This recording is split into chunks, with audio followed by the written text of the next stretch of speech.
While studying the hadiths, I found a great number of stories about Satan that are so childish and unrealistic that it is beyond comprehension how any rational human being can accept as emanating from any messenger of Allah or any divine being for that matter. Will you give us examples? Many of the verses of the Quran and the stories in the Ahadith regarding the failures, errors and deceptions perpetrated by Satan upon the earlier prophets were created and falsified to deliberately deceive the reader and the uninquisitive thinker into believing that Muhammad was not alone in being misguided by Satan. Of course, all of these attempts at deception, misinformation and disinformation have remained unchallenged for almost 1400 years because most people knew very little about the Quran and Ahadith. All this has changed in the last 100 years, when enormous amounts of research have been conducted on the Arabic of the Quran, Ahadith, and archaeology in Arabia, the Yemen, and others in the area of the Middle East. The knowledge available at this very moment for all to read is astounding, both in its amount as well as in its negative implications regarding the cult of Muhammad's belief system. Al-Hajj 22.52. Never did we send an apostle or a prophet before thee, but when he framed a desire, Satan threw some vanity into his desire. To cover up Muhammad's failure at uttering the satanic verses, his Quran conveniently descended a revelation above, maliciously accusing all other previous prophets of a similar failure of thought and character.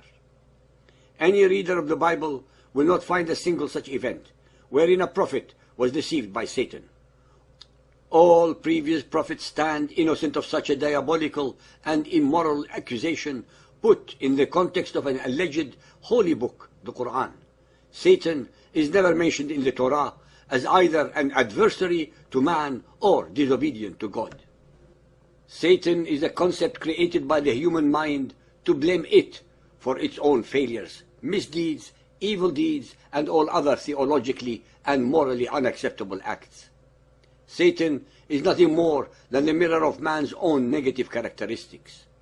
Throughout the Quran, Satan is conveniently used as the ultimate and eternal fall guy for all the iniquities, backsliding, demonic and immoral acts committed by Muhammad and or his followers, thus always absolving themselves from taking responsibility for any of their nefarious deeds. It is the usual case of projective identification used by all criminals, justifying their foul deeds by blaming their victims. Al-Baqarah 2.36. Then did Satan make them, Adam and Eve, slip from the garden and get them out of the state of felicity in which they had been. Al-A'raf 7.20. Then began Satan to whisper suggestions to them, bringing them openly before their minds all their shame that was hidden from them before. He said, "Your Lord only forbade you this tree, lest you should become angels or such beings as live forever." Taha 20.120. But Satan whispered evil to him. He said, "O Adam, shall I lead thee to the tree of eternity and to a kingdom that never decays?" For those who have not read the Bible, the verses above do not represent the actual original biblical story. In the Bible, there is no mention of Satan nor of Allah. There is also no mention of the tree of eternity, but there is mention of the tree of knowledge. Muhammad's Quran, as usual, got everything wrong yet again. Al-Kahf 18.63. He, Moses, replied, "Sawest thou what happened when we betook ourselves to the rock? I did indeed forget about the fish. None but Satan made me forget to tell you about it. It took its course through the sea in a marvelous way." The story above is of course not found in the Bible. It was created by Muhammad so that he would cover up the fact that he used to forget many of the allegedly revealed ayat, verses, by implying that Moses also, among all previous prophets, was forgetful due to Satan's interference, which of course is not true. Sahih al-Bukhari Hadith 6.71, narrated by Sa'id bin al-Musayyab. The Prophet said, "No child is born but that Satan touches it when it is born, whereupon it starts crying loudly because of being touched by Satan. except Mary and her son. Sahih al-Bukhari 9.124, narrated by Abu Qatada. The Prophet said, a good dream is from Allah and a bad dream is from Satan. Sahih al-Bukhari 2.301, narrated by Abu Huraira.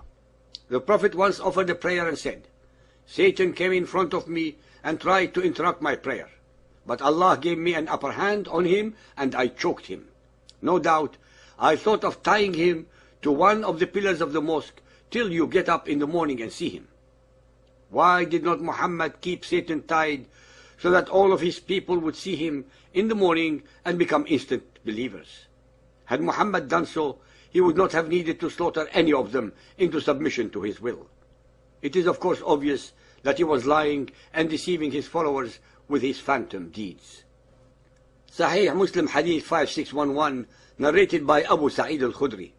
We were going with Allah's Messenger, and we met a poet who had been reciting a poem. Thereupon Allah's Messenger said, catch the Satan or detain the Satan, for filling the belly of a person with pus is better than stuffing the brain with poetry. Even the noble poetry of the Arabs is considered satanic by Muhammad. He has not left his followers a single item of enjoyment or pleasure in life on earth, but eternal ones after death, while dying fi sabilillah, for the sake of Allah, which in reality it is always for the sake of Muhammad. Sunan of Abu Dawood 184, narrated by Al-Bara' ibn Azib. The Messenger of Allah said, do not offer prayer in places where the camels lie down. These are the places of Satan. He was asked about saying prayers in the sheepfolds. He replied, you may offer prayer in such places. These are the places of the blessings.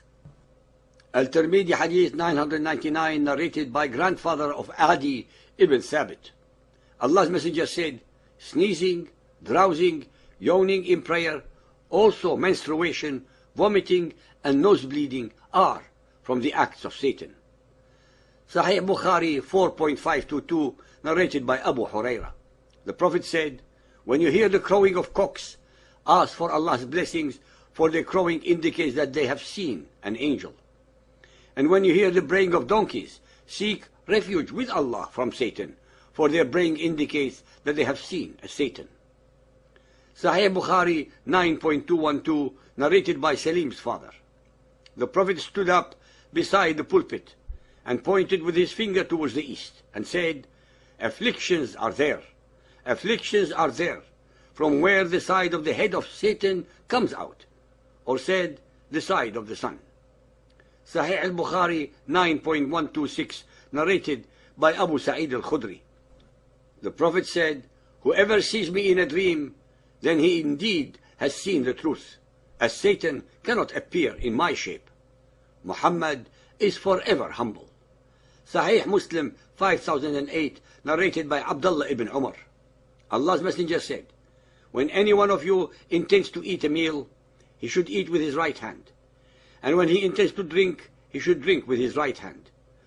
For the Satan eats with his left hand and drinks with his left hand. Sahih Muslim 5279, narrated by Abu Huraira. Allah's Messenger said, the bell is the musical instrument of the Satan.